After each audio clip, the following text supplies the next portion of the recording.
Now, I notice, wherever I go in the world, actually, that upper middle class career women are very unhappy. They're very unhappy, okay, even though they have achieved a certain status.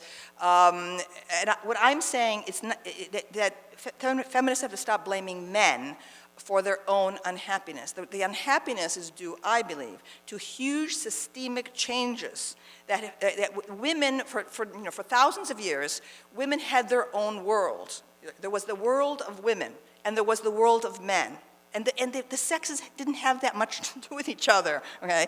This is a brand new experiment to have this new system where now women can be economically independent now. They're no longer dependent on a father or husband or brother, okay, for their sustenance, right? And they're working side by side with men in the workplace, right? This is an experiment. It's never happened before, right? And I was saying in the book that we may have to accept a certain amount of tension between the sexes in the workplace. Right? That if the feminist idea that if we can just suppress men enough, women will be happy. I say no, okay? I say, okay, it's on the basis of my own experience as a child in an Italian-American immigrant community, okay, is that what women have lost is the old solidarity that they once had when they totally ruled the private sphere. The women's life all day long was with other women once, multi-generational, older women, okay, as well as the children, right? It was a huge tribal experience. And now what women are feeling is a sense of isolation and loneliness, disconnection, okay, from their old function. I'm not saying to go back. That's not what I'm saying. I'm just saying stop blaming men, all right? Like, for example, these marches that just happened, okay? The women were exhilarated. They were almost hysterical, okay? I don't think it had anything to do with feminism or anti-Trump or anything like that. I thought it was that women suddenly felt that surge of happiness again for being with other women, all right? You can actually see it in the Odyssey when Odysseus is washed up naked and alone. He's lost his ship, on the shores of Phaeacia, and he wakes to the sound of women's voices, laughing and singing and so on. It's the Princess Nausicaa going down to do the laundry on the shore, okay? And actually, that is exactly what was going on up until fairly recently, where women were all together. They did all their chores together. They did the laundry. They did the cooking. I can remember this from my childhood in Endicott, New York, upstate New York, among the immigrant Italian women. All four of my grandparents, plus my mother, were born in Italy. And so I actually had that experience, the experience that went on for thousands of years in the agrarian era. Women all together. In fact, my mother described as a small child in Italy how all the women would get together to do the laundry and go up the hill to Il Sorgo, which was a fountain cut out of the side of the mountain. Probably went back thousands of years to the Roman period and so on. She remembered the singing, the picnicking, et cetera, okay? So even though people were laboring physically in the agrarian era, there was a happiness, okay, a sense of identity. There was no quest for identity. Now, it's no place for an independent thinker, okay? If you were an independent thinker, you had no options as a woman except to become a nun. Okay, so I know, okay, I know I would have been a nun, okay, 100 years ago. All right, I know it, okay. And obviously, communities are intellectually repressive in their own way. Nevertheless, we're in a period now of quest for identity, tremendous pressures on young people to form their own identity separate from those old automatic tribal and community affiliations. So I think there's a tremendous, as a classroom teacher, of now, more than 40 years, I can see this, and it's really, there's a tremendous sense of psychological dislocation among young people, and they find many ways to try to achieve some sorts of identity. And part of it right now, of course, is social media, which is causing the total, entropy in terms of ability to reason, to read, to write, the old things. And so on. All right. Now, I'm also calling for an end to this insanity of excluding biology, okay, from gender studies. Now, how in the world did this happen? All right? How did women's studies and gender studies end up teaching about gender without any reference whatever to biology or to hormones? Right? And right now, post-structuralism dominates gender studies everywhere. You know, I spent 6 months writing my dissection of Foucault, okay, what was that, 27 years ago. Now, assignment, hello, anyone who thinks that Foucault is somehow, the master of the universe has clearly not read my exposure of him in Junk Bonds and Corporate Raiders, all right? I mean, the man was a fraud. I'm sorry, okay? Compared to Freud, okay? I mean, Freud is out and Foucault is in. All right? The post-structuralists, all right, pose as leftists, okay? But what were they doing in the past few decades with this crazy parasitic growth of this administrator master class, okay, that has taken over the universities, right, at a period of obscene, okay, rise in tuition costs, student debt that's crippling families and so on. Where were these leftists, the great leftists, okay, on our college campuses, okay? Were they resisting the administrators, okay? Were they denouncing student debts, okay? Were they lamenting, the plight of adjunct teachers and so on? No. They were all running to conferences, talking about Foucault with their stupid elitist jargon. Okay, you think they thought that's leftism? Okay, these post-structuralists are the worst mercenary careerists. Okay, in this country. Right, the leading post-structuralists, okay, and new historicists are retiring as multimillionaires. And they pose as leftists. Okay, it is a scandal.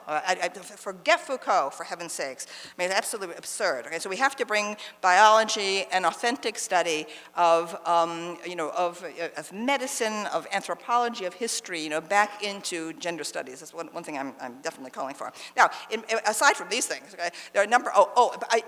I'm on the warpath against, okay, the bureaucracy of the campuses. Okay, at Bennington College, my first job in the 1970s, 1976, we had an uprising, okay, as faculty against the trustees and the administrators, the president of that college, and it was like huge, publicized. Nora Ephron went up there and wrote it up for Esquire magazine and so on. And the faculties are totally castrated. What are they doing? The faculties have absolutely been marginalized in this country. They didn't utter a peep as this administrative masterclass took over. The administrators who are in league with federal mandates or federal authorities in Washington. I mean, we're living in an age of Stalinism right now. Okay, and again, the leftists have they talk a big talk. Okay, but they do nothing where it really matters. Okay, which is demand 50% reduction in the number of administrators. Okay, and also 75% reduction in their salaries. Okay, which often exceeds that of the faculty members. People should realize how many of the ills that I'm decrying about the suppression of speech and free thought on campus are coming from the administrators. Okay, who are these social welfare do-gooders. Oscar Wilde, okay, was absolutely scathing about these humanitarians, these aggressive philanthropists who dominated the Victorian period. All right. At any rate, in terms of other things in the book, there's a reprint of what I consider an important piece of mine in Time magazine, where I called for the end of this outrageous age 21 law in the United States, where young people cannot buy a beer. Okay, this is do you know nowhere in the world except in very repressive regimes, right? Like the United Arab Emirates and so on. Is there anything like that? Okay. What exactly? What mothers against drunk driving, okay? They wandered into an area here that has been extremely destructive. When that rule was passed in 1984, okay, what did young people do, unable now to drink? Okay, they began taking the club drugs, of course, okay, ecstasy and ketamine and all this crap that they take into their bodies. Right? And what's happened to the ability, of young people to go to a bar, learn how to drink in a sensible way in an adult context, be able to sit with the opposite sex, learn how to talk, how to flirt, discuss ideas, okay? It has absolutely a cruel law. No one has raised, you can buy marijuana in Colorado, right? And young people can't get a glass of beer, okay, when they arrive in college. Do you realize how outrageous that is? Now, why aren't you more outraged, okay? That has to end. All right. So just to return to what I was saying about the solidarity of women in the agrarian period. I think that probably part of my ability to analyze things comes from my exposure to almost like kind of a capsule, condensed version of human history. I experienced the agrarian era through my contact with those powerful country women who had immigrated, and there's a whole piece in my book about Southern women, okay, about the power of the rural paradigm and the strength of Southern women and so on. But we were, a whole town of us, really, from Italy, concentrated in this area of the Triple Cities in upstate New York because of the shoe factories, the Endicott Johnson shoe factories. So I then had a direct experience of the industrial era, which followed the agrarian era. That when my grandfather, everyone in the town went to the factories, which dominated Endicott with their smokestacks in that period before environmental laws. The soot would be heavy, on windowsills. You could smell the tanning pools and so on. So I had experienced the industrial era. And then my father, fresh out of the paratroopers in World War II, was able to go to college on the GI Bill. I was born while he was in college. My parents married at 20 and had me at 21. So he was like mopping the cafeteria floor, the only member of his large family to go to college. Then he became a high school teacher and then a professor at Lemoyne College in Syracuse. So we moved into the surface sector, economy, right? So in my own life, I've experienced all these transitions in human history. So I think it's given me a kind of insight into change. Now, what I'm saying in the book is that those women, the country women, okay, were more powerful, okay, than any feminist. Okay, they were physically powerful, literally, in that period before automatic washers and dryers. Everyone did laundry by hand. Okay, I can remember my grandmother